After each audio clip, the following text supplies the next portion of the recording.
desde los dos ruidos cardíacos que son los que habitualmente debemos buscar, pero también hemos avanzado el tercer ruido cardíaco y el cuarto ruido cardíaco. La descripción de estos ruidos lo pueden encontrar en los libros de semiología. Hemos hecho entonces las descripciones de los 4 ruidos cardíacos en realidad. Creo que acá nos quedamos. Lo que nosotros debemos precisar cuando ocultamos el corazón. Fíjense que cuando uno simplemente va en el examen físico general, cuando solo va a determinar los signos vitales, uno se dedica simplemente a saber cuánto está la frecuencia cardíaca y cuánto está la frecuencia de pulso, ¿no es verdad? Pero ya cuando uno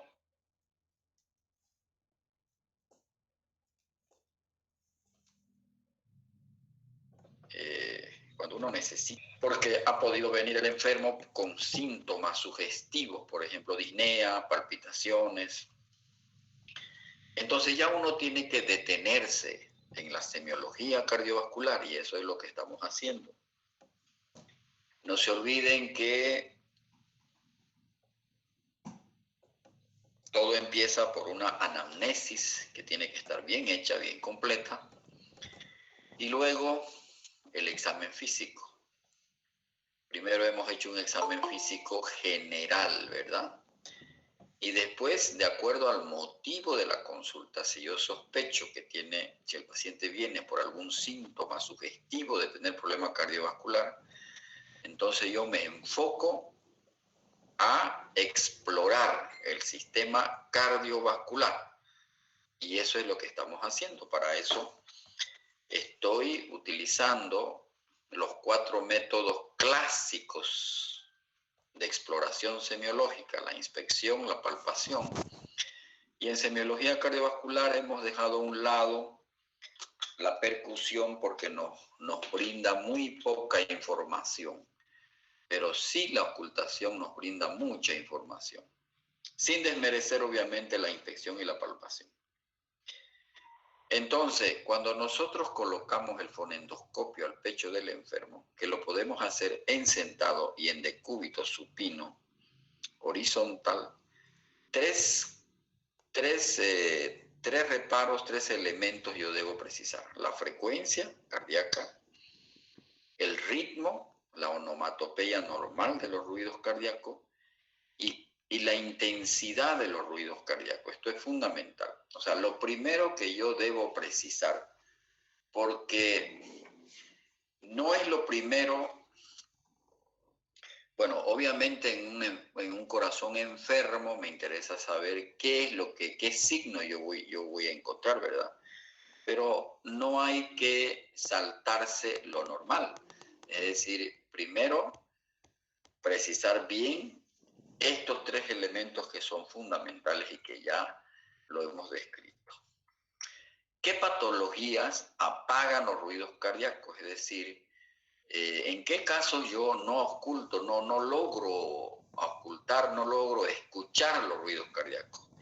Amén de la impericia que uno sufre como estudiante y como médico al final de cuentas, ¿verdad? Porque he dicho, la ocultación es un arte.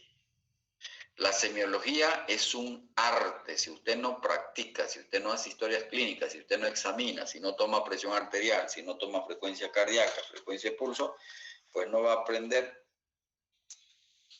Entonces, uno tiene, como decía en una de mis primeras diapositivas, tiene que educar el oído.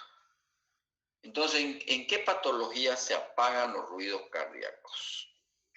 En estas patologías, en la enfermedad pulmonar obstructiva crónica, porque los pulmones en los pacientes con EPOC están llenos de aire y el aire es mal conductor de las ondas eléctricas. Entonces uno hace mucho esfuerzo para escuchar los ruidos cardíacos en un EPOC, pero cuando está avanzado, el enfisematoso, que es el ejemplo clásico donde uno no logra escuchar los ruidos cardíacos, no encuentra uno los ruidos cardíacos, están muy apagados. En el derrame pericárdico, igualmente, el agua es mal conductor de las ondas eléctricas. Va a interferir con los ruidos cardíacos. En el hipotiroidismo lo propio. La miocardiopatía dilatada en fases avanzadas, el corazón pierde esa actividad contráctil porque se pierden los cardiomiocitos, ese tejido cardíaco es reemplazado por tejido fibroblástico. Vamos a decir en términos sencillos, el corazón se vuelve como una bolsa. La insuficiencia cardíaca crónica avanzada, la regurgitación mitral, o sea, la insuficiencia mitral también cursa con ruidos cardíacos muy apagados. Y la obesidad también cursa por el exceso de grasa, se aleja mucho el ápex, por lo tanto uno no escucha bien los ruidos cardíacos. El cardíaco es la hipertensión arterial. Los ruidos cardíacos en el hipertenso, sobre todo en el hipertenso que no está obeso, digamos, que no tiene mucha grasa, está delgado y está hipertenso, los ruidos cardíacos son vigorosos, tanto el R1 como el R2. En cambio, en la estenosis mitral de origen reumática, fundamentalmente el primer ruido, el R1, es el que está aumentado de intensidad. Y en la hipertensión pulmonar, que puede ser secundaria a estenosis mitral, es el R2 el que está aumentado. El R1 yo lo voy a ocultar fundamentalmente en el ápex. En cambio, el R2 se oculta mejor en los focos de la base, en este caso en el área pulmonar. Típicamente, el hipertiroidismo tiene lo que se llama, la mujer que tiene hipertiroidismo típicamente tiene eretismo cardíaco. Es decir, tiene los ruidos cardíacos taquicárdicos e hiperfonéticos. Se los escucha muy fuerte.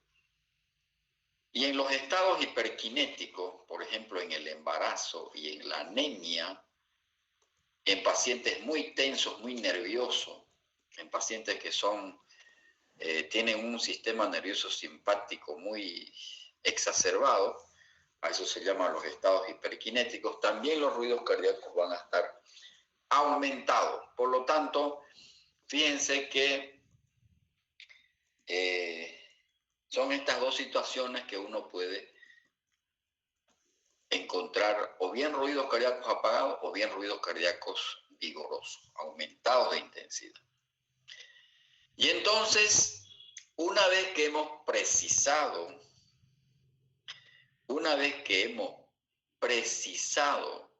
los ruidos cardíacos normales, es decir, lo que está normal, las características de SR1 o SR2, recién nosotros empezamos a buscar ruidos cardíacos anormales, los que no están en una semiología normal. Entonces, los ruidos más frecuentes que uno va a encontrar y que el médico que no es de la especialidad de la cardiología los va a encontrar porque los otros no son sencillos de ocultar, son los soplos. Pero fíjense que hay una serie de ruidos.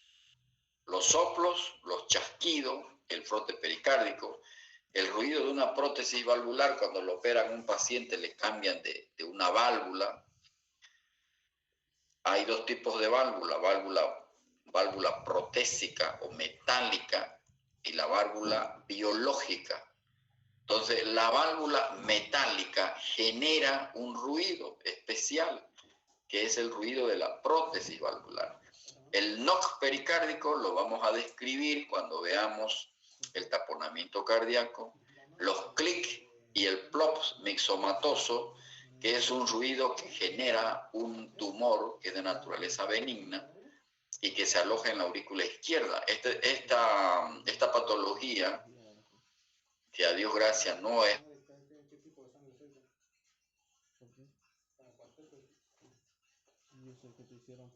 maligna, genera un ruido. De todos estos ruidos, probablemente el que más vamos a ver, hay tres que nosotros yo voy a preguntar, es decir, son los más importantes: los soplos, el frote pericárdico y el ruido de prótesis valvular. Es decir, tienen que saberlo reconocer, porque es frecuente que se vayan a encontrar con un paciente que ha sido operado del corazón, que tiene una prótesis valvular.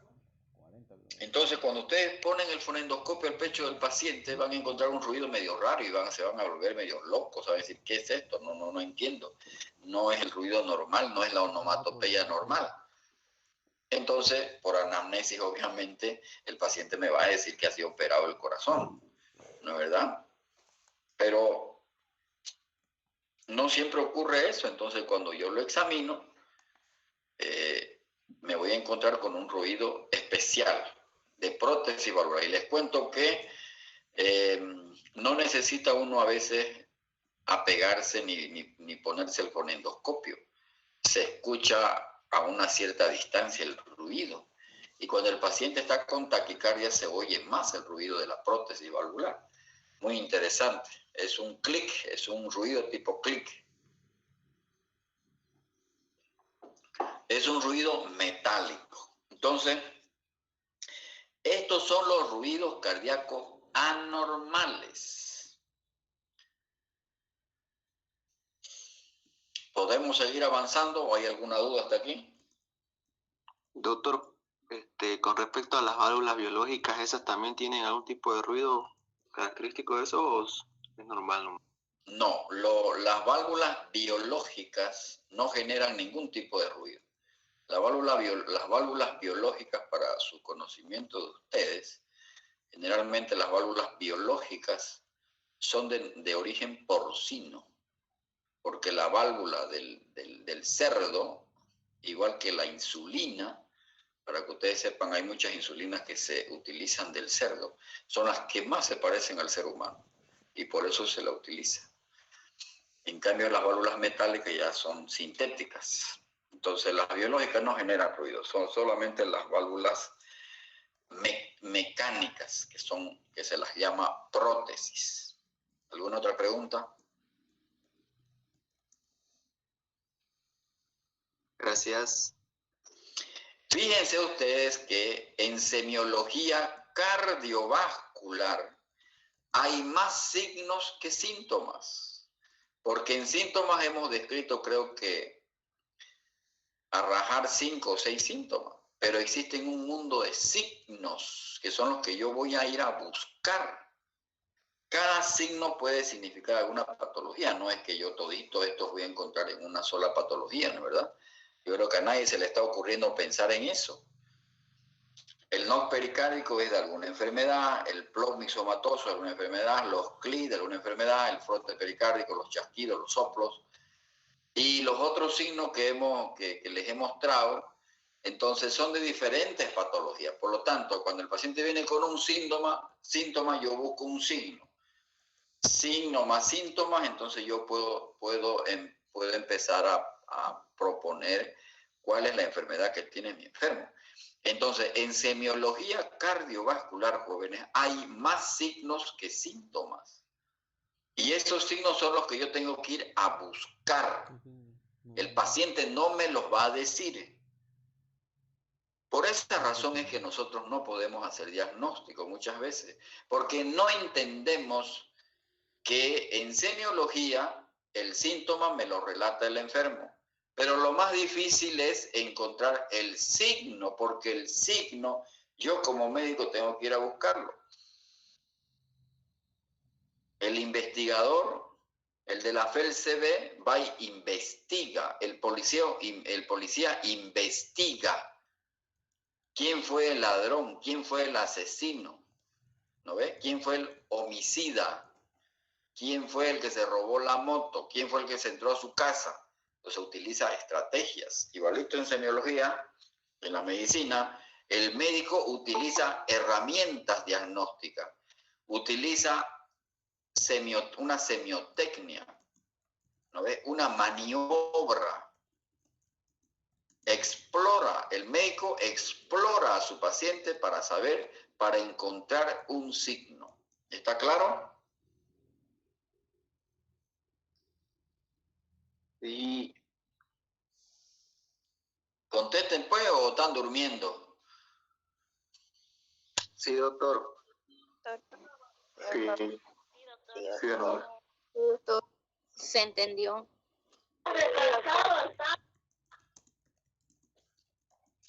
¿Cómo?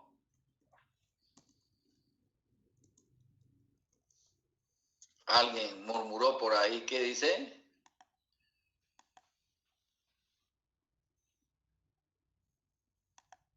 ¿Se entiende? ¿Podemos avanzar?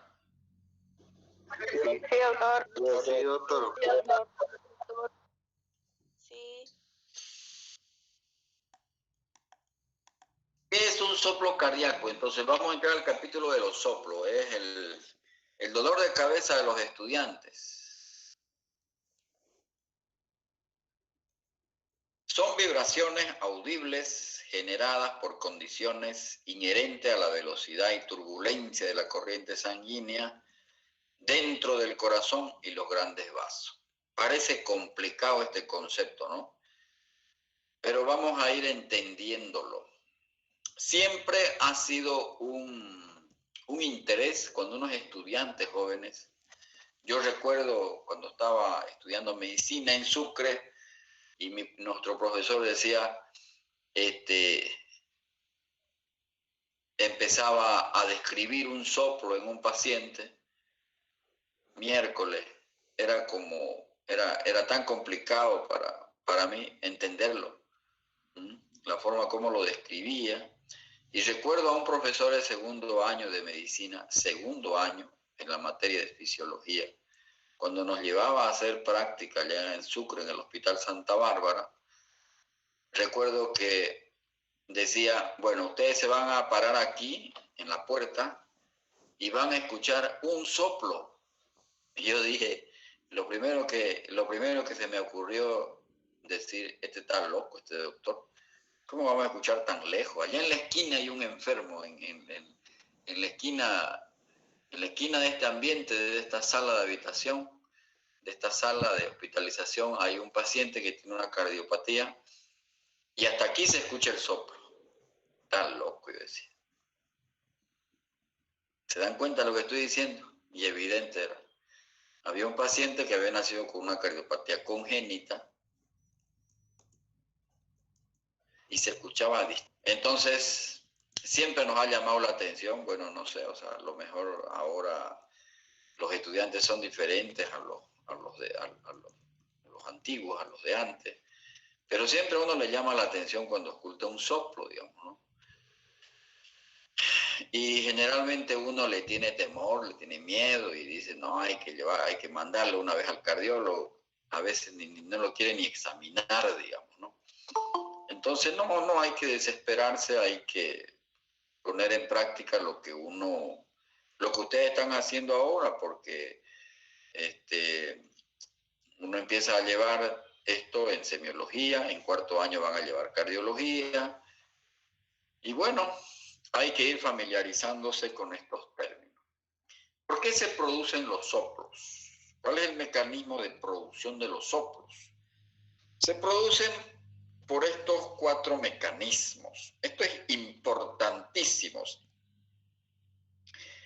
Por un flujo turbulento dentro del sistema de las cavidades cardíacas, o dentro también, porque vamos a ver posteriormente que los soplos se pueden generar cuando estamos hablando de dentro de las arteriolas, dentro de las arterias. Entonces, uno de los mecanismos para que se genere el soplo es el flujo turbulento. Y vamos a ir dando algunos ejemplos para que lo podamos entender. ¿Quiénes van a entender el mecanismo de los soplos? Aquellos estudiantes que han repasado la anatomía y la fisiología cardíaca. Aquellos estudiantes que saben cómo es la aurícula derecha, cómo es la aurícula izquierda, cómo es el BI, cómo es el BD, cómo es la sístole, cómo es la diástole, cuánto dura la sístole, cuánto dura la diástole. Por si acaso de las tareas que yo doy para que ustedes lean, yo no me olvido. Y les cobro factura en los exámenes. En los exámenes pregunto las tareas que he preguntado. ¿Ah? Entonces los invito a que anoten en las clases y vayan y revisen, repasen. ¿Ah? Entonces, flujo turbulento. Vamos a ir explicando en qué situación. El otro mecanismo de producción de los soplos es el flujo de sangre de una cavidad de mayor presión a una de menor presión. Ustedes saben que normalmente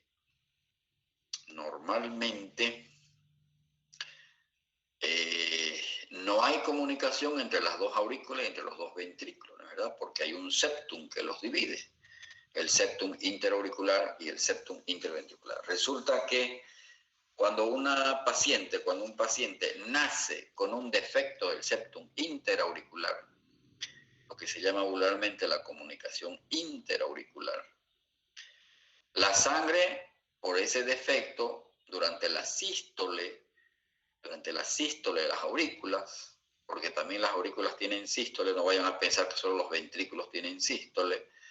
Cuando viene la sístole auricular, hay sangre que en vez de pasar, hay un flujo de sangre que además de pasar por la válvula mitral, pasa a la aurícula derecha. Y como la presión en la aurícula izquierda es mayor que la presión en la aurícula derecha, esto genera un ruido y es el soplo que se origina. Ese ruido genera un soplo que es el soplo propio de la comunicación interauricular. Lo propio cuando el paciente nace con un defecto del septum interventricular. Durante la sístole ventricular, en vez que la sangre salga por la aorta, va a haber un flujo de sangre que se va a dirigir al ventrículo derecho. Y como la presión en el ventrículo izquierdo es mayor que la presión en el ventrículo derecho, esto va a generar también un ruido. Entonces, estos flujos de sangre, por diferencias de presión, que los gringos le llaman shunt, nosotros los paicos le llamamos shunt, ¿no es verdad? Entonces, estos shunt, estos flujos de sangre de una cavidad de mayor presión a una cavidad de menor presión, genera un soplo.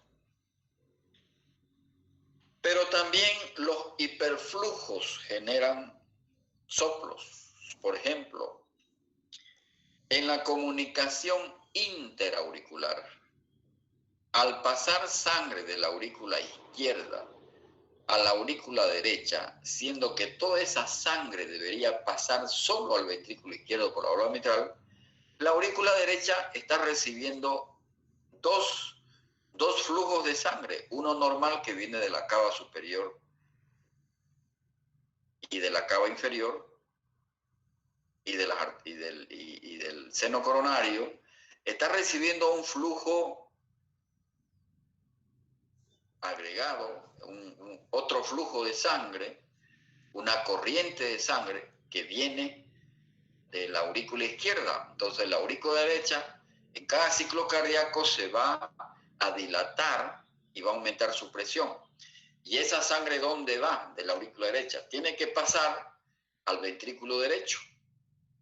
Por lo tanto, el ventrículo derecho también se sobrecarga. Entonces, en una CIA va a haber sobrecarga de la aurícula derecha, sobrecarga del ventrículo derecho. ¿Y qué va a hacer el ventrículo derecho?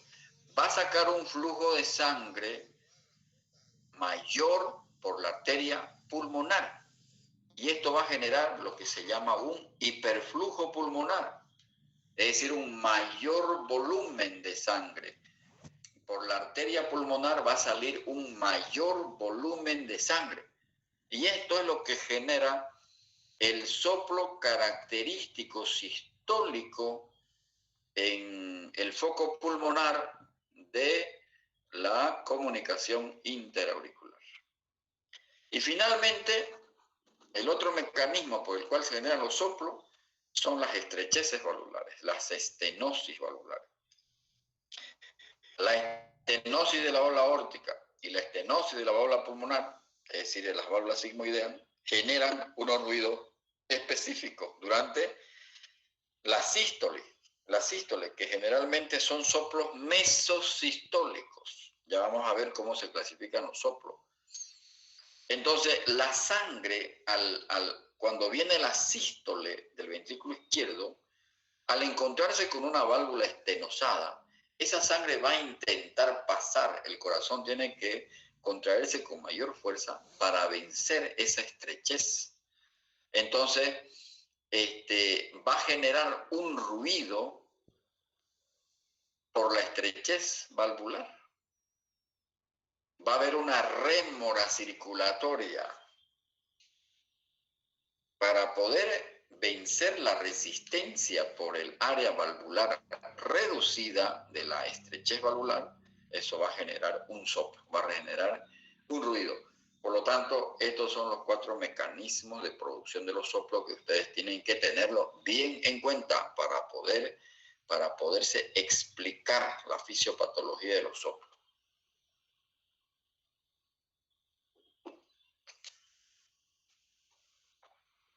¿Podemos avanzar? Sí, doctor. Sí, doctor. O sea, los que están siguiéndome en el programa, se supone que están leyendo auscultación cardíaca, se supone que están leyendo soplo. En el libro de Argente Álvarez está bien explicado, en el de Suros también, y en el libro de Chamorro, en la semiología de Chamorro, también está explicado bien. Doctor, ¿Cuáles son los focos de tengo una pregunta. Sí. Leí que esa estenosis aórtica era causa también de un cuarto ruido. ¿Sería lo mismo? El cuarto ruido cardíaco es un ruido anormal, ¿verdad? Lo hemos visto cuando describimos en anterior clase el cuarto ruido cardíaco. Sí, cuando hay una estenosis aórtica, sobre todo cuando es severa, se genera un cuarto ruido, pero no es un soplo, es un ruido sobreagregado. Claro, el soplo es un ruido sobreagregado, pero no es igual soplo que el cuarto ruido, ¿no ves? ¿Estamos? Sí, gracias, doctor. ¿Cómo te llamas? Esther Justiniano. Esther, correcto. Entonces, evidentemente, en la estenosis aórtica hay un cuarto ruido. Y eso obedece a una fisiopatología. ¿Por qué motivo se genera ese cuarto ruido? Ya lo he explicado en la anterior clase. ¿Cuáles son los motivos para que se genere el tercer ruido y el cuarto ruido? Entonces, aquí en esta diapositiva se ven los 5 focos de ocultación o áreas de ocultación. El área aórtica o foco aórtico, el área pulmonar. Esto está sobre el segundo espacio intercostal en la región infraclavicular al lado derecho. Segundo espacio intercostal sobre el lado izquierdo del esternón en la región infraclavicular. El foco mitral está en el ápex. En el ápex, ese es el foco mitral o área mitral. El foco tricuspideo está sobre la base del apéndice cifoide anatómicamente. Y el foco accesorio de Erb, porque este señor fue que lo descubrió, el doctor Erb, está sobre la línea sobre la línea paraesternal, al lado del esternón, en el tercero a cuarto espacio intercostal, izquierdo, al lado izquierdo. Generalmente es ahí donde uno pone a esto también se llama la zona del mesocardio. Jóvenes, en sentado o en decúbito dorsal, habitualmente, ¿dónde coloco yo el fonendoscopio para cuantificar la frecuencia cardíaca? Puedo hacerlo en el ápex o puedo hacerlo en el mesocardio. está entendido dónde es el mesocardio, ¿no? O sea, es más o menos en el foco accesorio de ER, sobre el tercer espacio a cuarto espacio paraesternal izquierdo, al lado izquierdo del esternón. ¿Está claro?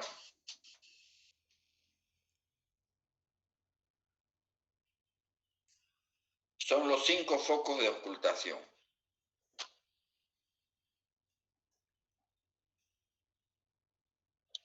Doctor, Sí. en ese foco que habla usted,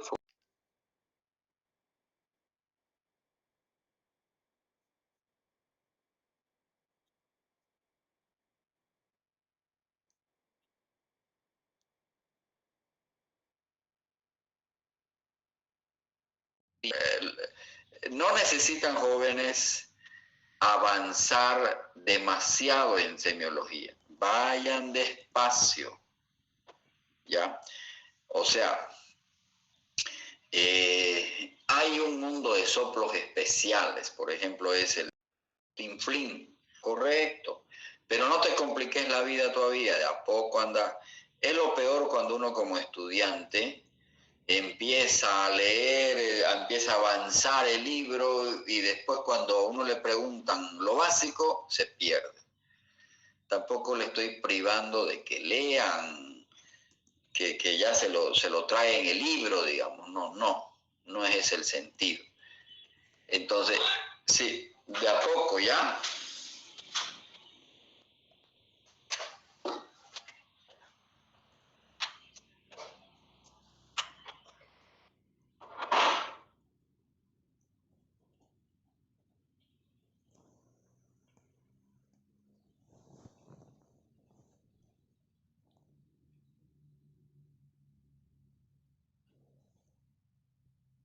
Graham Steele, hay el fenómeno de Galavardini, hay un mundo hay unos soplos especiales, que eso lo vamos a ver posteriormente. Entonces, el foco accesorio aórtico o accesorio de ERP, en ese lugar, en ese sitio anatómico, a eso se llama también el mesocardio. Entonces, no sé si queda claro, cuando yo solamente necesito estimar la frecuencia cardíaca, puedo hacerlo en el mesocardio o en el área mitral, en el ápex, nada más. Pero ya cuando yo necesito saber si mi paciente tiene soplo, porque lo que estoy buscando es un ruido anormal, ya sea porque el enfermo me dice, me lo trae a su niño o me lo trae a su esposo y dice, doctor, hace 3 años me dijeron que mi marido tenía un soplo. Entonces ya ahí ya es dirigido, ¿no? Yo me voy a buscarlo el soplo y para eso tengo que examinar las 5 áreas de ocultación.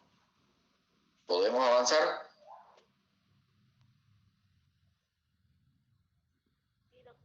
sí, doctor.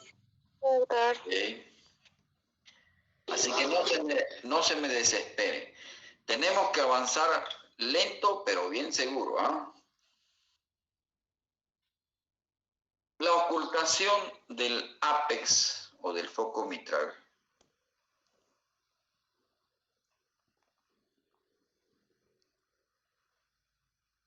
Fundamentalmente, en este foco yo voy a encontrar las alteraciones que pueda tener la válvula mitral. Se ubica en la zona del choque de la punta o el ápex sobre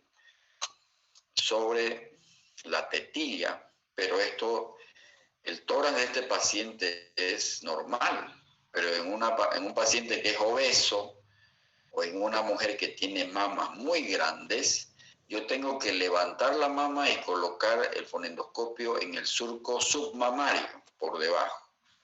Entonces, si este no se ve ni se palpa, en el cuarto o quinto espacio intercostal a nivel de la línea medio clavicular, fíjense, la línea medio clavicular. se agarra el fonendoscopio como uno le dé la gana, ni como una persona que no está estudiando medicina, ¿no es verdad?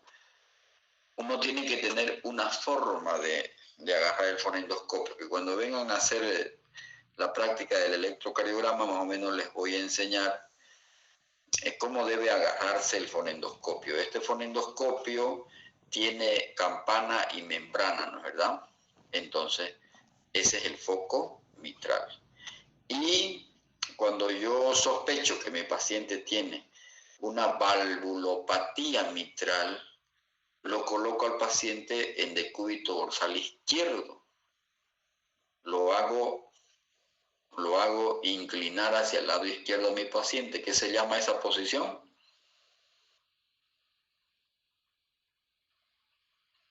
¿No ven? Ni lo básico saben. Pachón. La posición de pachón es colocar, una vez que lo tengo así examinándolo al enfermo, le digo a mi paciente que se incline hacia el lado izquierdo. El brazo izquierdo tiene que llevarlo hacia arriba, hacia su cabeza. De un lado lo coloco, ¿no? Entonces ahí se exacerba las alteraciones de la válvula mitral. Esa es la posición de pachón. La ocultación de los focos de la base, el foco aórtico y el foco pulmonar, si bien uno lo puede hacer en decúbito dorsal, pero se ocultan mejor las alteraciones en posición de sentado. Es más, debemos examinar los focos de la base, foco pulmonar y foco aórtico y foco pulmonar, tanto en decúbito dorsal como en decúbito en posición de sentado. El foco aórtico, ya saben, segundo espacio intercostal al lado derecho del esternón. Y el foco accesorio de él más o menos es por aquí, ¿verdad? Porque entre el tercero a cuarto espacio intercostal sobre la línea paraesternal, o sea, más o menos aquí. Lo que les decía, cuando yo solamente voy a estimar la frecuencia cardíaca, puedo colocar mi fonendoscopio en el mesocardio, esto se llama mesocardio, meso de la mitad, o en el ápex, ahí. Pero ya cuando voy a buscar alteraciones en las válvulas cardíacas, tengo que ir y ocultar los 5 focos en forma más detenida. Entonces, el foco pulmonar, segundo espacio intercostal paraesternal izquierdo, y el foco aórtico paraesternal derecho. Y el foco tricuspidio en la región sifoidea, o también se llama región parasifoidea. No se olviden que el corazón está al lado izquierdo, las 2/3 partes del corazón está al lado izquierdo. No es tanto en la base del apéndice sifoide, como dice parasifoidea, o sea, un poco al lado de la base del apéndice sifoide. Entonces son los 4 métodos, los 4 focos, los 5 focos en realidad de la ocultación para poder detectar algún soplo cardíaco. Resulta que en los soplos cardíacos yo necesito saber varias características acústicas de los soplos. Yo necesito saber la intensidad, el tono, el timbre, en qué momento del ciclo cardíaco se produce, ¿es sistólico o es diastólico? Y si es sistólico, puede ser al principio de la sístole, y eso se llama protosistólico. Puede ser en la mitad de la sístole, y eso se llama mesosistólico. Y si es al final de la sístole, eso se llama telesistólico.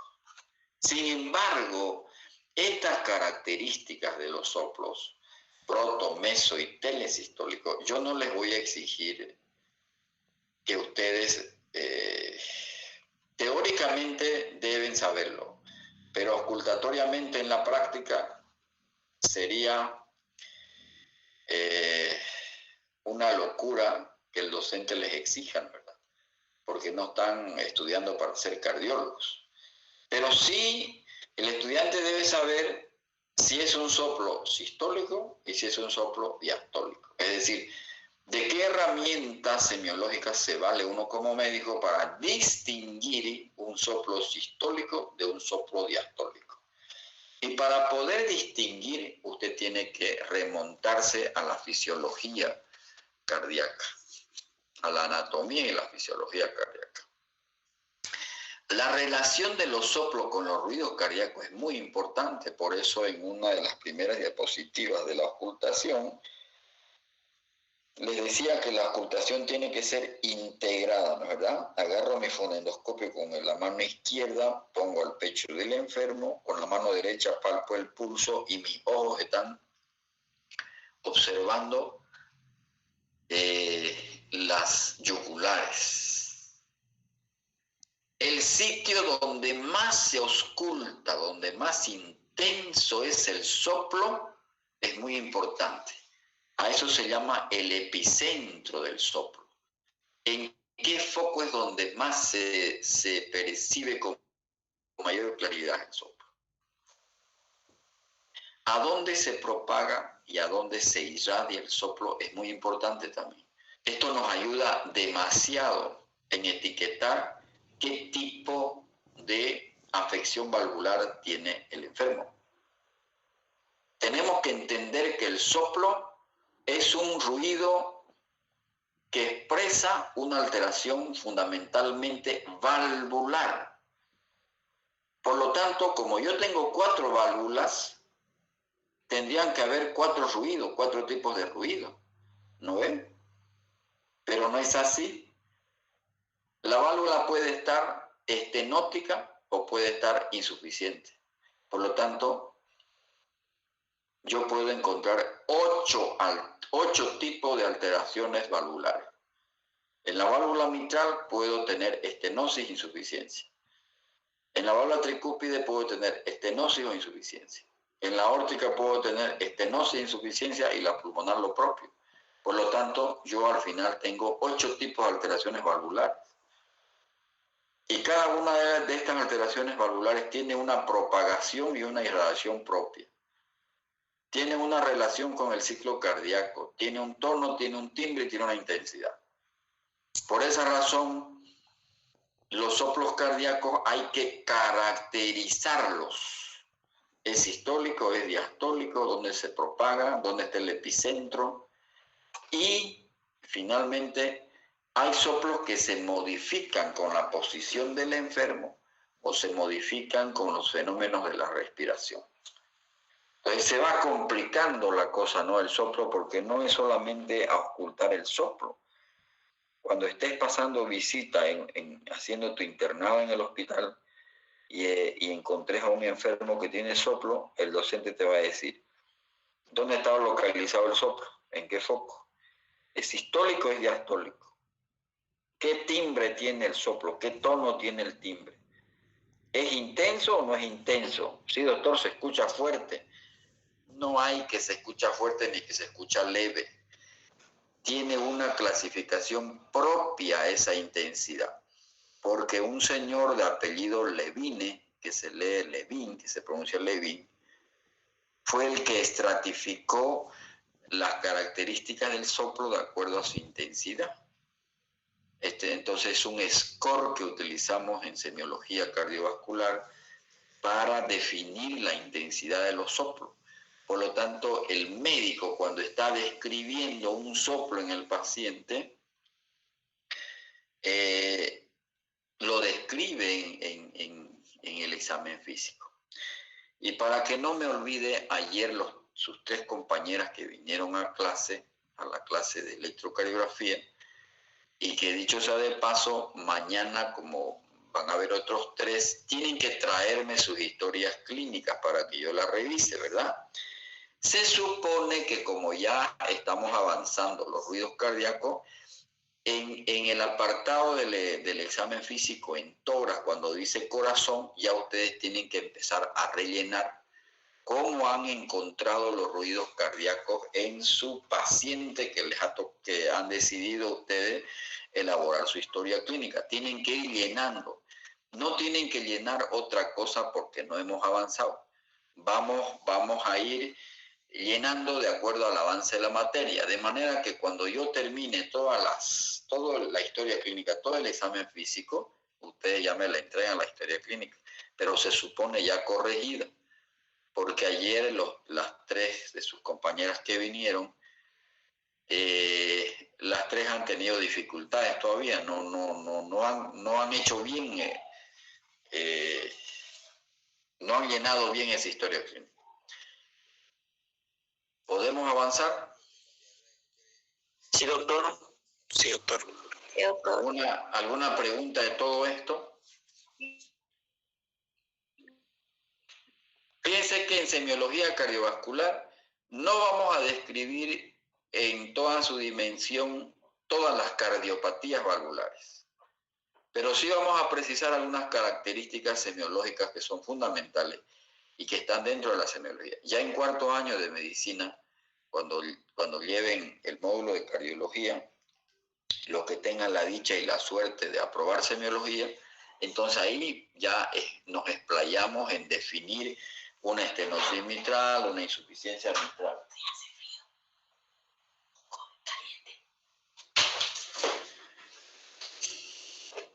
Ok, entonces vamos a ir viendo cómo se clasifican los soplos. Fíjense que vamos a avanzar primero los soplos sistólicos. Los soplos sistólicos se clasifican en 3 subgrupos. Los soplos sistólicos eyectivos, los soplos sistólicos por hiperflujo pulmonar y los soplos sistólicos de regurgitación. Y vamos a ir nombrando las patologías que provocan estos 3 subgrupos de soplos sistólicos. ¿Por qué se llaman soplos eyectivos? Y aquí hay 2 ejemplos de valvulopatía, la estenosis de la válvula aórtica y la estenosis de la válvula pulmonar.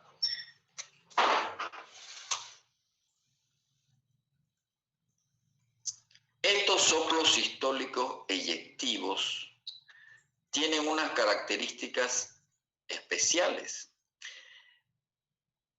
Son soplos que ocurren durante la sístole ventricular. Aparecen inmediatamente después del primer ruido cardíaco. Ocurren en la mitad de la sístole, por eso se los llama los soplos de la estenosis de la válvula aórtica y los soplos de la estenosis de la válvula pulmonar, se los llaman mesosistólicos, porque aparecen en la mitad de la sístole.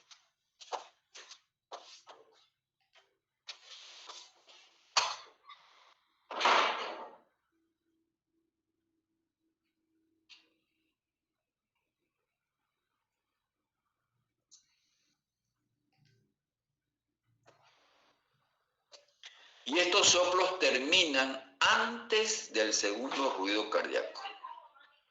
Por lo tanto, ¿dónde voy a poner mi fonendoscopio yo para ocultar un soplo de estenosis de la válvula aórtica? Obviamente en el segundo espacio intercostal, en región infraclavicular, al lado derecho del esternón. Agarro mi fonendoscopio con la mano izquierda, la campana o la membrana, y voy a palpar el pulso. Porque como hemos dicho que son soplos que están en la mitad de la sístole y aparecen despuesito del primer ruido cardíaco, en el pequeño silencio, estos soplos terminan antes del segundo ruido cardíaco. Esas características tienen los soplos sistólicos eyectivos, el de la estenosis de la válvula aórtica y el de la estenosis de la válvula pulmonar. En cambio, los soplos sistólicos por hiperflujo pulmonar, este es un soplo característico de la comunicación interauricular. ¿Dónde se oculta el soplo por hiperflujo pulmonar de la CIA? Es decir, el soplo de la sella no es tanto el shunt que va, ese flujo de sangre que va de izquierda a derecha, que va de aurícula izquierda a aurícula derecha, porque la aurícula izquierda es de mayor presión que la aurícula derecha, sino es por el hiperflujo pulmonar, porque la aurícula va a recibir un flujo de sangre de la aurícula izquierda que normalmente no lo recibe. Esa sangre va a pasar, como dije anteriormente, al ventrículo derecho, y por la arteria pulmonar va a salir un flujo de sangre aumentado por la arteria pulmonar. Hay un hiperflujo, y ese hiperflujo es como un turbión. Cuando viene un turbión al río, hay un ruido que va a generar ese turbión, porque es un caudal de agua mayor al que normalmente tiene ese cauce del río, ¿verdad? Entonces, lo propio ocurre aquí dentro de las cámaras cardíacas. Hay un flujo pulmonar aumentado, porque la aurícula derecha está recibiendo un flujo de sangre, aparte del que recibe normalmente de la cava superior, cava inferior y el seno coronario.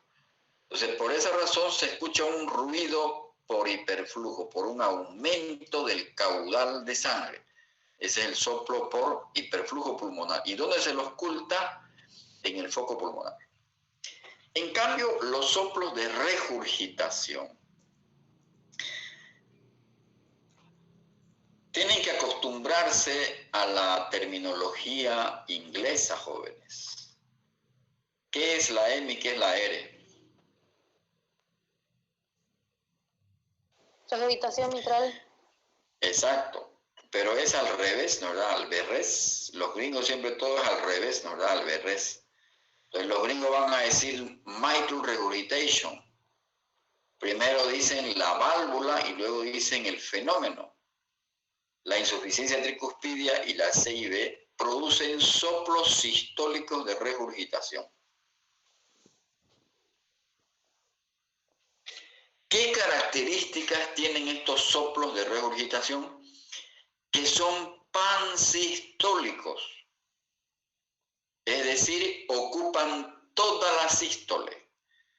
El soplo, por ejemplo, de la insuficiencia mitral o regurgitación mitral, apaga el primer ruido. Uno no escucha el primer ruido.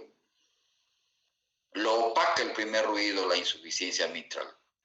Los soplos de regurgitación, por lo tanto, no son como los de estenosis oral aórtica y pulmonar, que son mesosistólicos.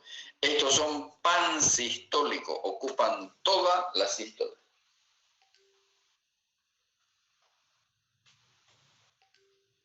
Y obviamente, el soplo de regurgitación mitral, por ejemplo, de la insuficiencia mitral, cuando viene la sístole ventricular, normalmente la válvula mitral debe cerrarse, ¿no verdad?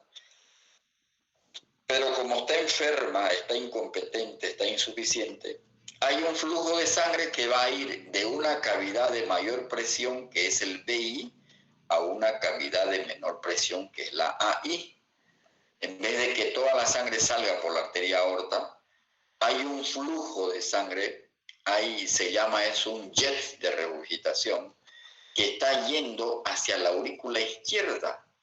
Y es un soplo de regurgitación porque está regurgitando la sangre hacia la aurícula izquierda, lo que normalmente no debe ocurrir, porque cuando viene la sístole ventricular, las válvulas auriculoventriculares, la mitral y la tricúspide, deben cerrarse. Cuando hay una insuficiencia de la válvula tricúspide, ¿no es verdad?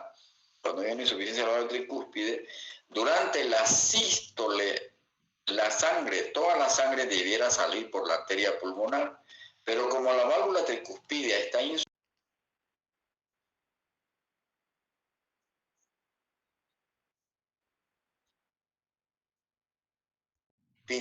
insuficiente.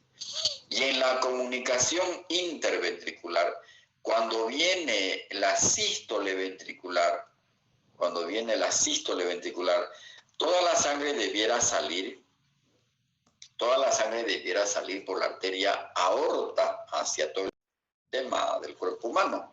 Pero como hay un defecto del septum interventricular, hay un flujo, un jet de regurgitación que va de una cavidad de mayor presión, que es el BI, a una cavidad de menor presión, que es el BD. Por lo tanto, característicamente estos tres soplos son sistólicos, son de regurgitación y son pansistólicos. El soplo de la comunicación interventricular es un soplo rudo. Es un soplo que siempre llama la atención. Saben ustedes, como dije en una primera diapositiva cuando hablamos de la edad de presentación de las enfermedades cardíacas, la CIB es la cardiopatía congénita asianótica más frecuente al nacer.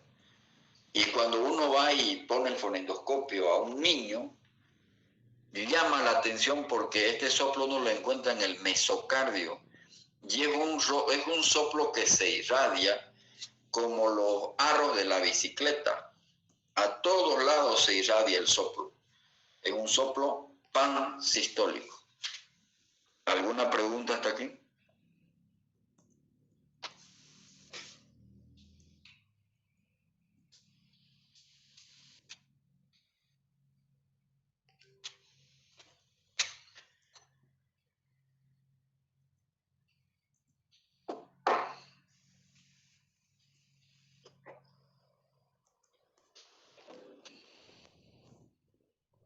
¿Ni una pregunta?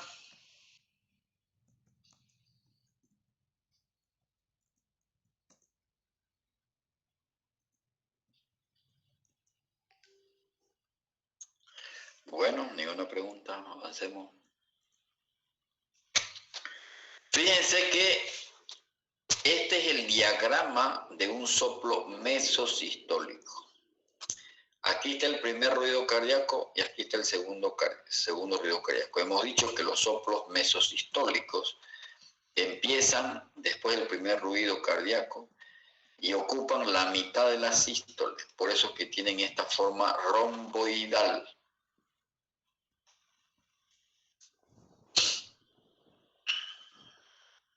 ¿Estamos?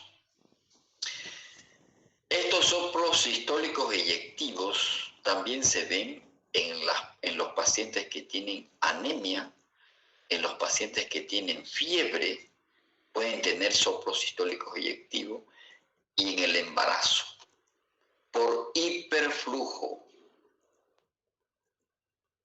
¿Está claro? En estas condiciones, porque los soplos sistólicos eyectivos por enfermedades de las válvulas cardíacas, obviamente es por una estrechez, por una estenosis de la válvula aórtica o una estenosis de la válvula pulmonar. Y característicamente el soplo de la estenosis aórtica se irradia a la base del cuello. Cuando usted pone el fonendoscopio en el cuello, va a escuchar el mismo ruido que lo oculta en el foco aórtico, porque se irradia hacia el cuello, estos soplos se irradian. Tanto el soplo de la estenosis aórtica como el soplo de la estenosis pulmonar se irradian hasta el cuello. Ya saben que en los soplos hay que precisar dónde está el epicentro, es decir, dónde se oculta mejor, dónde se irradia, ¿es sistólico o es diastólico? Y el timbre, ¿qué timbre tienen estos soplos?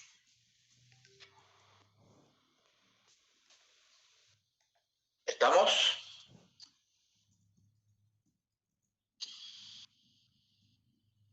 ¿Cuán intenso es un soplo de estenosis de la válvula aórtica? Entonces, ese elemento de esa caracterización de la intensidad la vamos a ver luego con el score de Levin. Levin es el que estudió la intensidad de los soplos. Entonces, estos soplos sistólicos de eyectivos de la estenosis aórtica y la estenosis pulmonar son mesosistólicos, se producen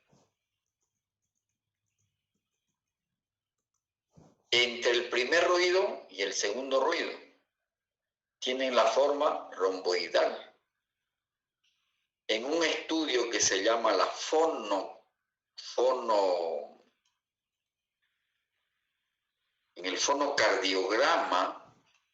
en el fonocardiograma, tienen esta forma romboidal. Y aquí está el soplo de la estenosis aórtica. Fíjense cómo se irradia el soplo a las arterias, perdón, a las carótidas. Fíjense que el soplo es romboidal, aparece después del primer ruido. Se puede escuchar un clic de apertura de la válvula, y este clic es un ruido metálico. En esta gráfica se ve un soplo sistólico y un soplo diastólico, pero aquí el soplo de la estenosis aórtica, es de tipo mesosistólico. Acuérdense que la válvula aórtica es trivalva. ¿Quién se acuerda de describirme cómo son las válvulas? Las valvas de las válvulas de la aorta. ¿A qué se asemejan las tres valvas de la válvula aórtica? A la media luna, doctor.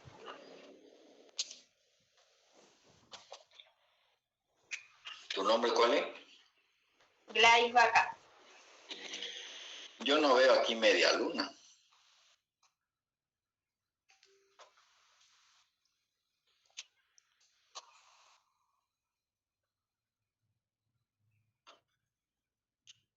¿A qué se asemejan las valvas de la válvula aórtica?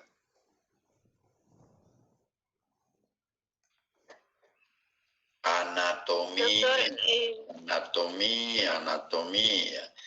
Por eso yo les dije, ¿no? Vamos a avanzar semiología cardiovascular, tienen que revisar anatomía y fisiología cardíaca.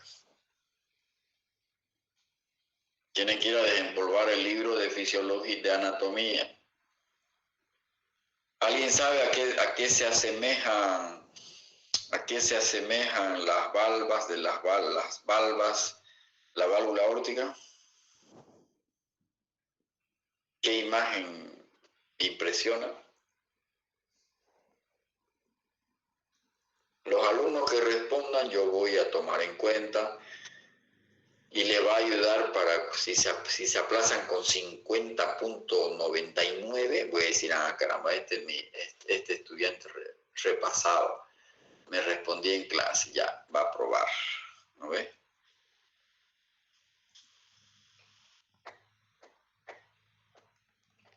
Pero si no responden es que no están leyendo, ¿eh?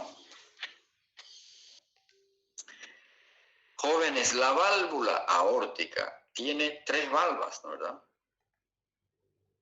La valva coronariana derecha, la valva coronariana izquierda y la valva posterior, que es la valva no coronariana. Normalmente cuando el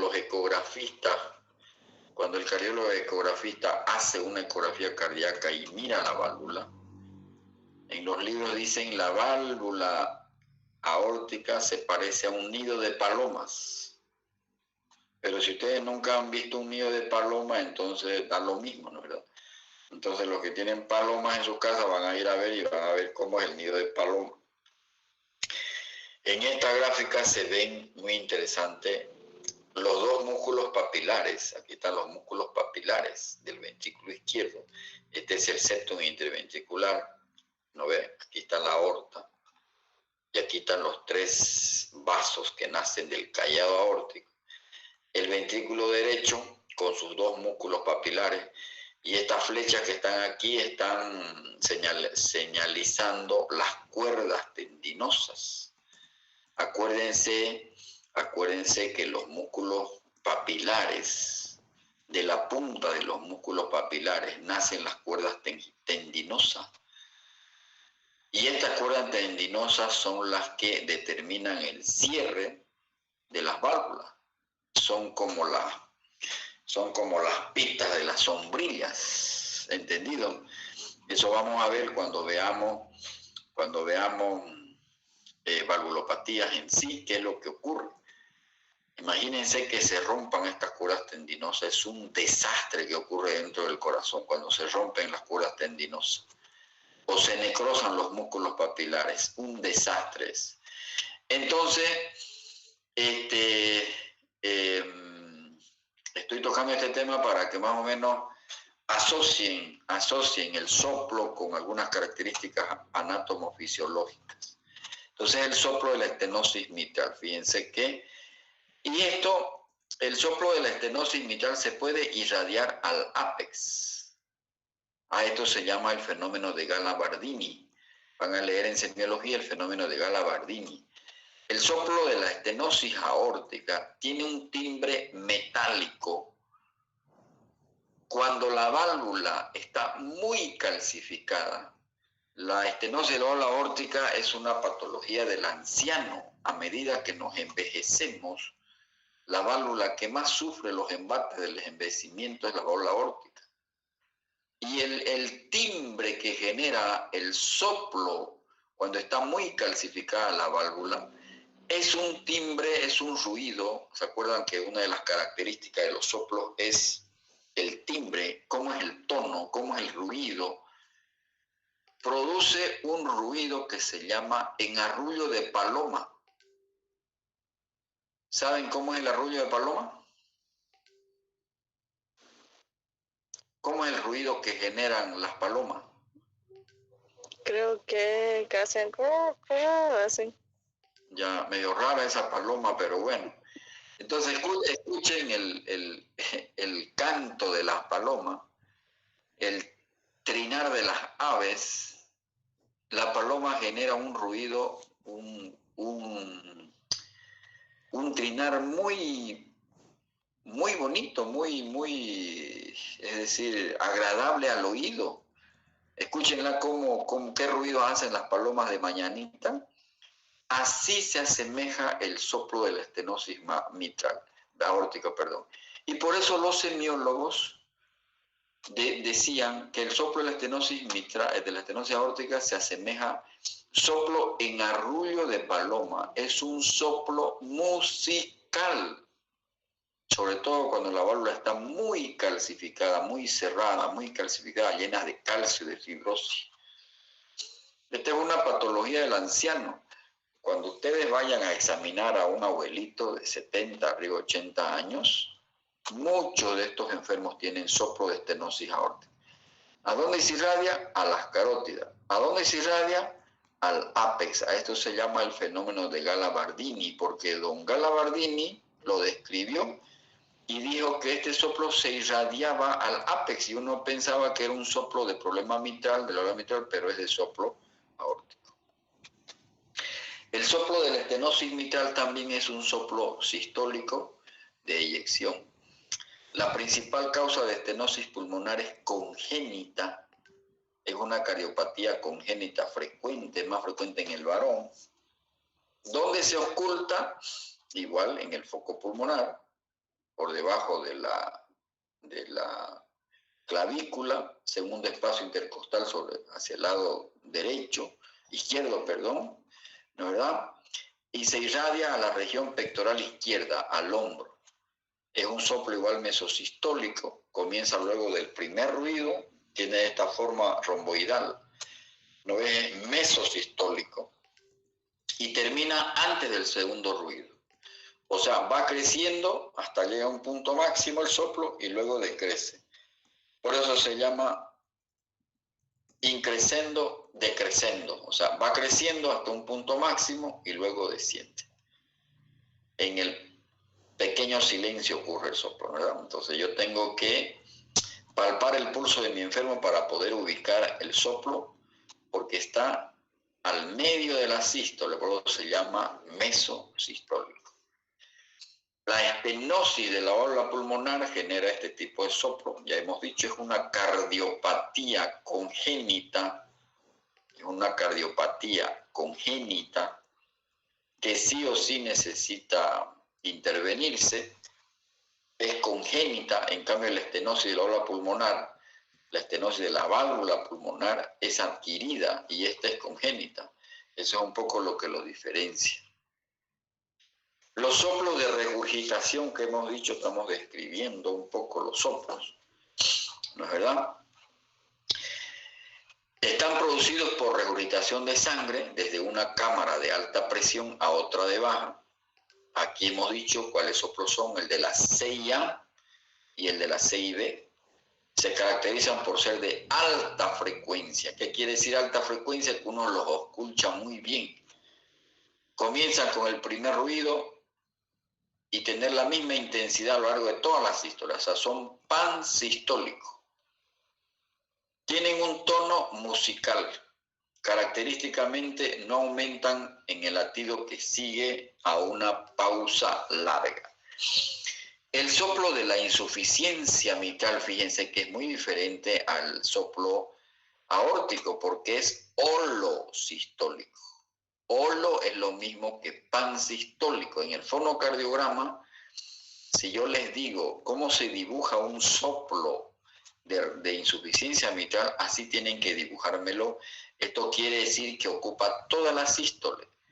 No se olviden que la sístole empieza con el primer ruido y termina con el segundo ruido. Por eso es que es pansistólico.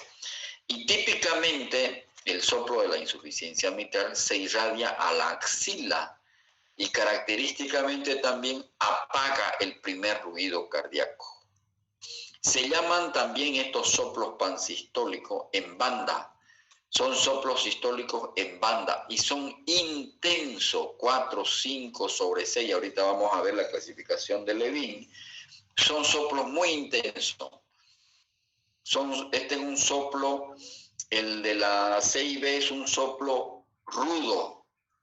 El de la comunicación interventricular, que es una cardiopatía congénita, es un soplo de regurgitación.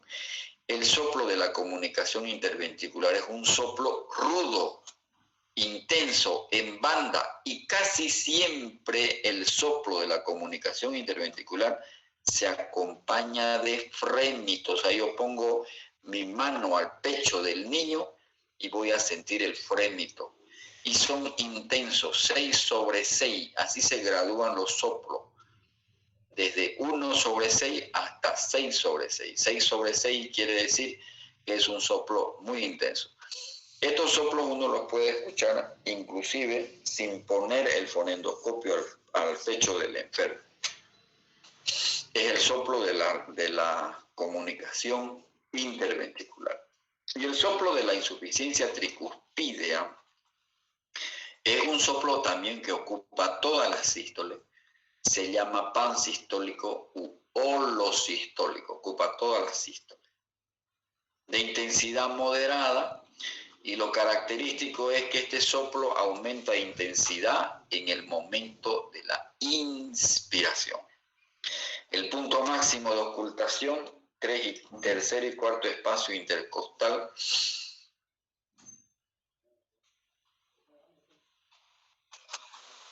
en el foco tricuspidio. Entonces son los soplos sistólicos. Este soplo sistólico de la CIB, ya hemos dicho, es un soplo en banda, se encuentra ubicado en el mesocardio, en el foco accesorio de él, se acompaña de frémito. Les decía que se propaga como en los rayos de rueda de carro o de bicicleta, ¿no ve? Es una irradiación en barra que se llama. Casi siempre se escucha frémito, sobre todo en los soplos, cuando la comunicación, cuando este hueco del septum interventricular, no se olviden que se llama soplo de regurgitación. ¿Por qué? Porque durante la sístole, en vez de que toda la sangre salga por la arteria aorta, hay sangre que va a pasar del BI al BD, regurgita. Por lo tanto, el gasto cardíaco va a estar disminuido porque el volumen latido que va a salir por aquí va a estar disminuido porque hay sangre que va a pasar al BD, que normalmente no debe pasar, ¿verdad? Ya les decía que la terminología que utilizan los gringos, los americanos, es el shunt, para decir que es un flujo de sangre de una cavidad de diferentes presiones. Alta intensidad, span sistólico, tiene frémito y se oculta sobre todo en el precordio, aquí está mal escrito.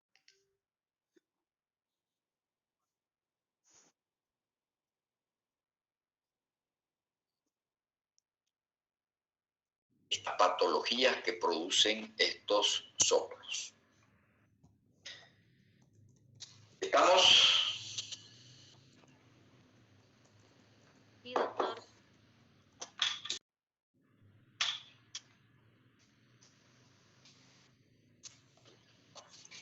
Los soplos diastólicos de regurgitación, los soplos diastólicos van a ocurrir después del segundo ruido cardíaco. Aquí la insuficiencia de la válvula aórtica y la insuficiencia pulmonar son soplos diastólicos de regurgitación. Fíjense que los soplos diastólicos se clasifican solamente en dos subgrupos. En los sistólicos son de 3 grupos, acá son de 2 grupos, los de regurgitación y el diastólico de llenado. La estenosis de la válvula mitral es el ejemplo clásico de un soplo diastólico de llenado. Fíjense que este es el fonocardiograma y está apareciendo, este es un diagrama de la estenosis mitral.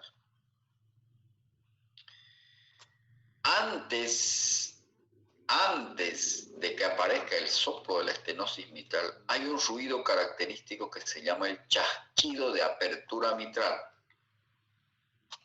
Ustedes saben que en la estenosis mitral hay una dificultad para el paso de la sangre de la aurícula al ventrículo izquierdo.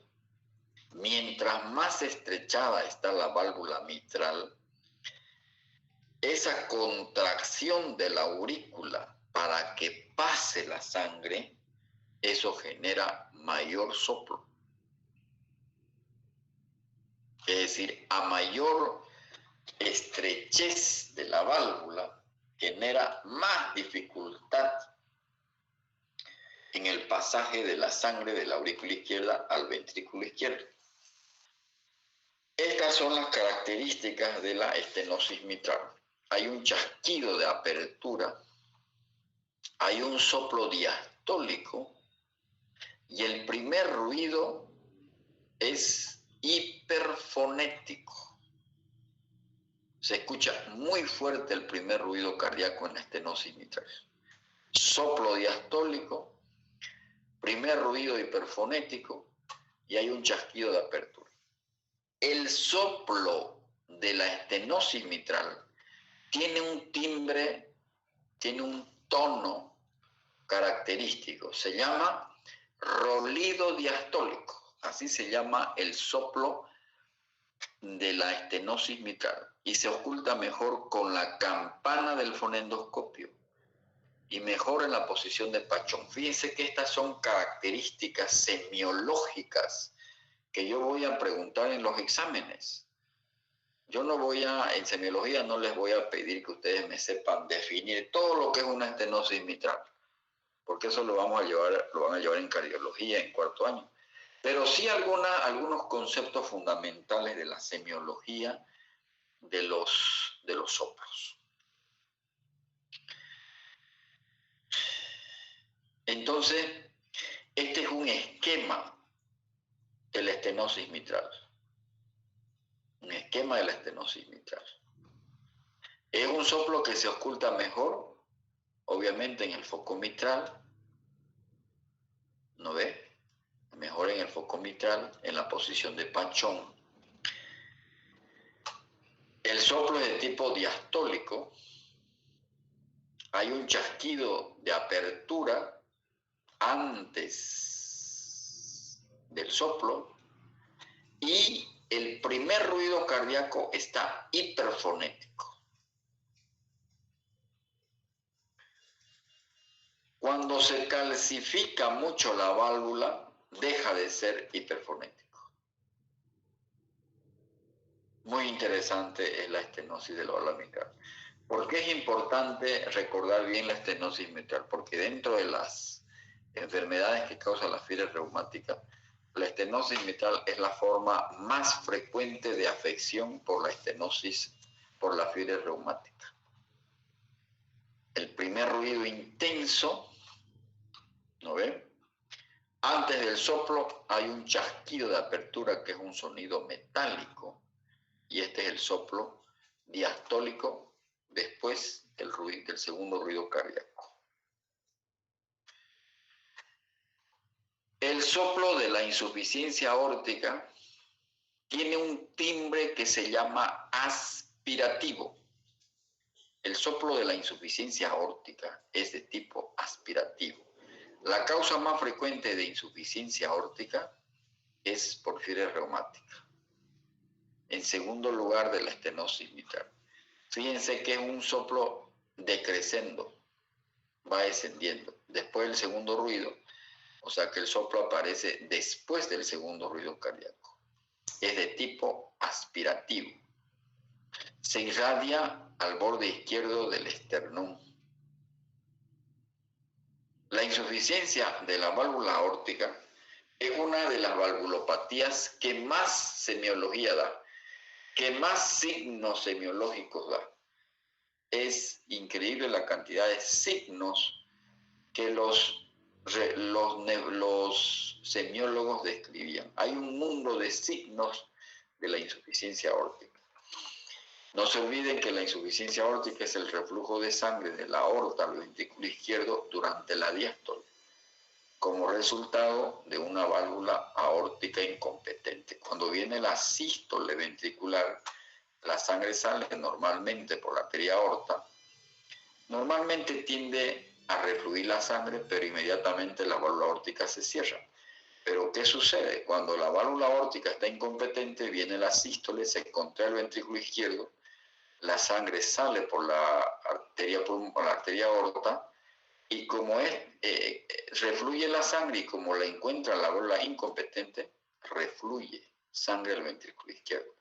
Por lo tanto, este ventrículo izquierdo con el tiempo se va dilatando y se hace incompetente, se vuelve insuficiente, porque está recibiendo dos flujos de sangre. Uno normal que viene de la aurícula izquierda durante la sístole auricular y uno anormal que recibe durante la diástole ventricular por el reflujo, por la incompetencia de la válvula. Entonces, ¿qué característica tiene este soplo de la insuficiencia aórtica? El primer ruido es normal generalmente, pero el segundo ruido es disminuido. Es un soplo diastólico indecrescendo. Soplo holodiastólico. Bueno, generalmente cuando los casos son graves, toda la diástole, pero generalmente no es así, digamos, es protodiastólico. Solo se presenta al principio de la diástole y es de tipo aspirativo, el timbre. No se olviden que cada valvulopatía en cada soplo estoy diciendo qué timbre tiene el soplo, de tipo aspirativo. Es interesante el soplo de la insuficiencia aórtica. Yo lo debo ocultar mejor en posición de sentado, como está ahí. Aparece inmediatamente después del segundo ruido cardíaco. Por eso necesito palpar simultáneamente el pulso. Es de tipo agudo aspirativo. Se irradia al ápex. De aquí se irradia al ápex. El foco aórtico se irradia al ápex. Fíjense que en sentado lo oculto mejor. Se irradia al ápex. Obviamente el epicentro de este soplo de la insuficiencia aórtica, que generalmente es de origen reumático, está en el foco aórtico, como su nombre indica. finalmente hay un soplo que ocupa no solamente la sístole, sino la diástole, que se ve en una cardiopatía congénita muy frecuente que se llama la persistencia del conducto arterioso. Para la próxima clase, para el jueves, me van a decir qué es el conducto arterioso normalmente. Y este señor lo describió hace mucho tiempo, más antiguo que mi abuela. Ellos ya lo describían y lo denominaron soplo en maquinaria de Gibson, porque fue este señor Gibson el que lo describió. Es un soplo con pulso hiperdinámico. El pulso es hiperdinámico, es similar a la insuficiencia aórtica. La cardiopatía que lo genera se llama el ductus, y esto actualmente ya se soluciona a través de esta cardiopatía. Ahora ya no se operan estos niños generalmente, son intervenidos a través de por vía no invasiva, a través de la arteria femoral, introducen un catéter, y para cerrar este conducto arterioso, porque es un conducto, ya ustedes el jueves van a decir qué conducto es. Ya ahora los cardiólogos intervencionistas lo que hacen es introducir un catéter, y cuando están ahí, ya ahí dentro del problema del conducto, colocan un aparato, un dispositivo que se llama Amplatzer, con una sombrilla, y se soluciona el problema. No voy a redundar mucho en esta cardiopatía porque me imagino que ustedes ahorita no se acuerdan ni dónde está la aorta, ¿no es verdad? Es peor para que hable del conducto arterioso, seguramente que tienen que repasar anatomía. Ustedes tienen que decirme el día jueves qué es el conducto arterioso, para qué sirve, porque estamos hablando de la circulación fetal. Pero esta es una cardiopatía congénita. Este conducto se cierra normalmente, pero al no cerrarse genera graves problemas en el recién nacido. Entonces, el ducto arterioso persistente es un conducto, un vaso que conecta la arteria aorta con la arteria pulmonar y que debe cerrarse en el nacimiento. Hay que darle un plazo, pero genera un soplo continuo muy fuerte. Es lo que yo no creía cuando mi profesor en el Hospital Santa Bárbara nos decía: desde aquí de la puerta ustedes van a escuchar a un niño que tiene un soplo. Y era esto, era el soplo de Gibson, evidentemente. Genera un ruido muy fuerte. Y estos niños se ponen muy graves, ¿eh? Se oculta en el segundo espacio intercostal izquierdo bajo la clavícula. Puede acompañarse también de frémito. Yo coloco la mano debajo de la clavícula en el lado izquierdo, en el foco pulmonar, y puedo palpar el frémito. Qué interesante. En el año 1938, este cirujano experto pediátrico de la Universidad del Hospital de Boston fue el que realizó la primera ligadura en una niña de 7 años y medio. Este fue el tipazo de la película, que marcó un hito dentro de la cardiología en el año 1938. Hasta ahora se sigue haciendo el procedimiento que este señor hizo. Pero él era un cirujano. Ahora esta cardiopatía ya no se soluciona por cirugía. Hacían una incisión al lado izquierdo del tórax, en el lado izquierdo donde está el corazón. Hacían una incisión, tenían que hacer una esternotomía, tenían que abrir. Ahora este procedimiento ya muy poco se hace. En algunos casos obviamente sí, porque ya la medicina intervencionista, que se llama, mete unos catéteres por la arteria femoral, llega hasta la aorta,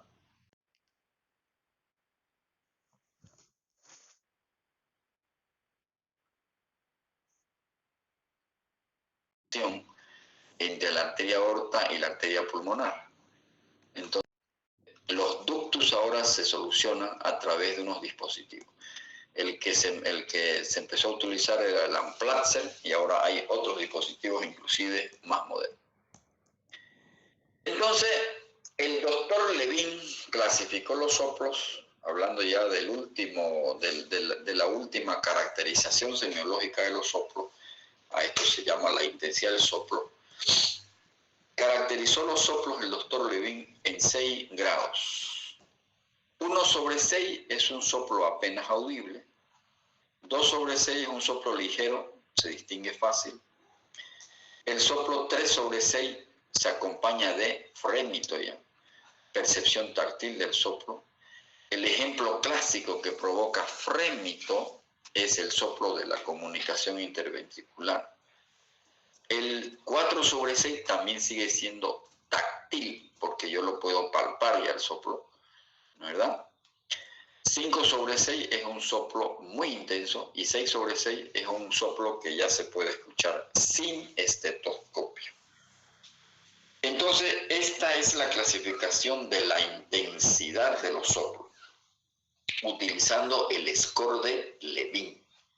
Se escribe Levine, con B chica, con B de vaca, pero se lee Levin.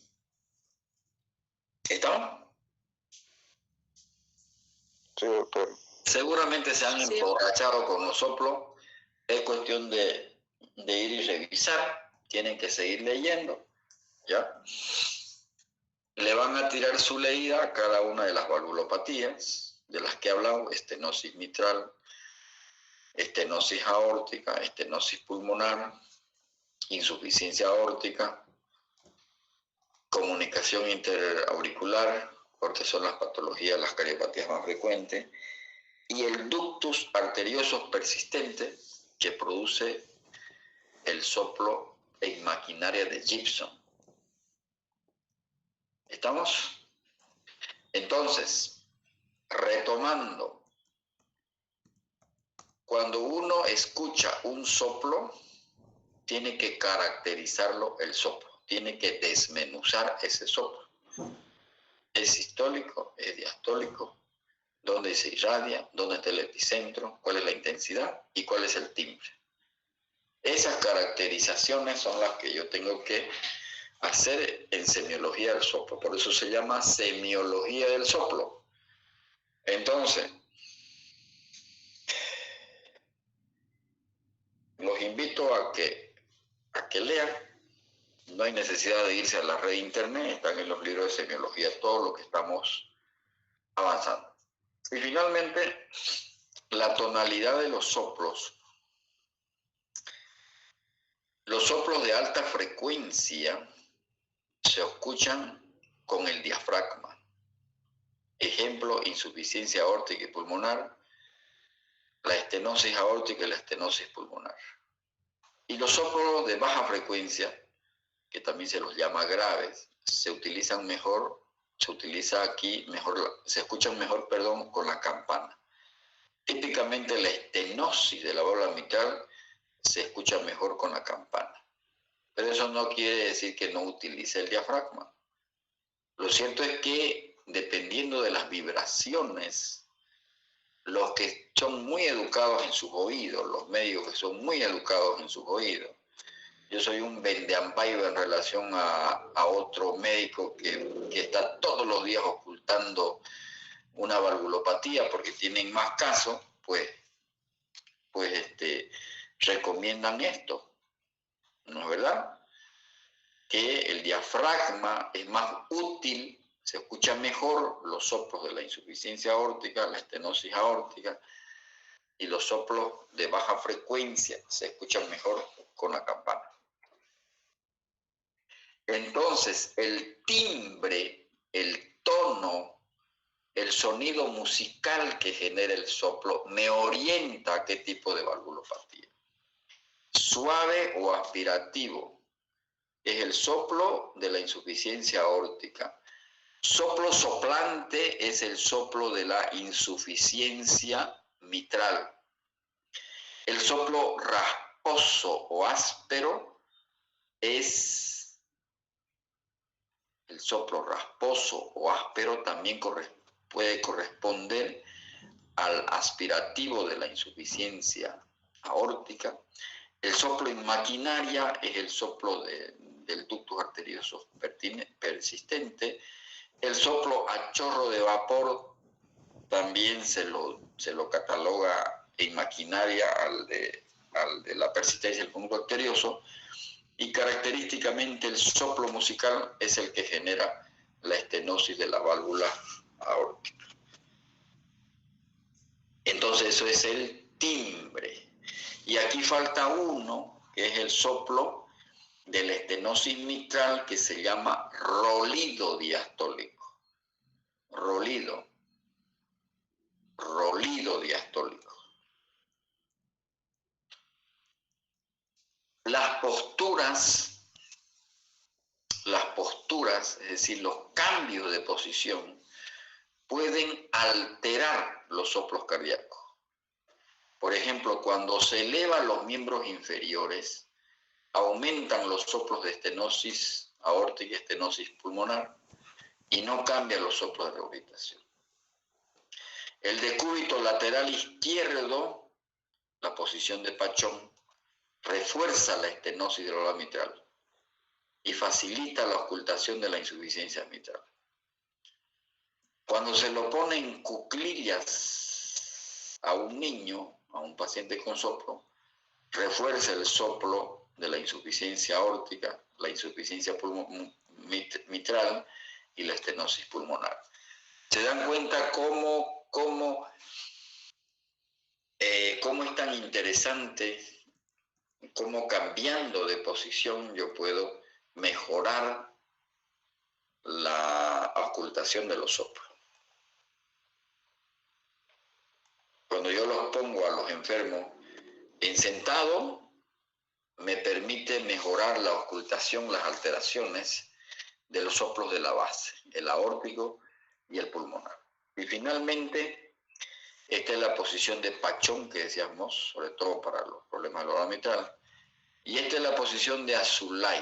Fíjense cómo el médico lo está colocando en sentado al enfermo con los brazos extendidos. Y esto es para exacerbar los soplos de los focos de la base, los soplos de la base. Aquí lo vamos a dejar entonces. Hasta aquí hubiéramos terminado lo que son los soplos. El día jueves vamos a continuar con los otros ruidos anormales, los chasquidos, los clics. Vamos a hacer una revisión y con eso hubiéramos terminado todo lo que es la ocultación cardíaca. Prácticamente estamos como terminando esta parte de semiología cardíaca. Y una vez que terminemos el jueves o viernes, yo creo que empezamos a avanzar el tema de electrocardiografía. Por lo tanto, tienen que leer ya electrocardiografía. Si no hay alguna pregunta.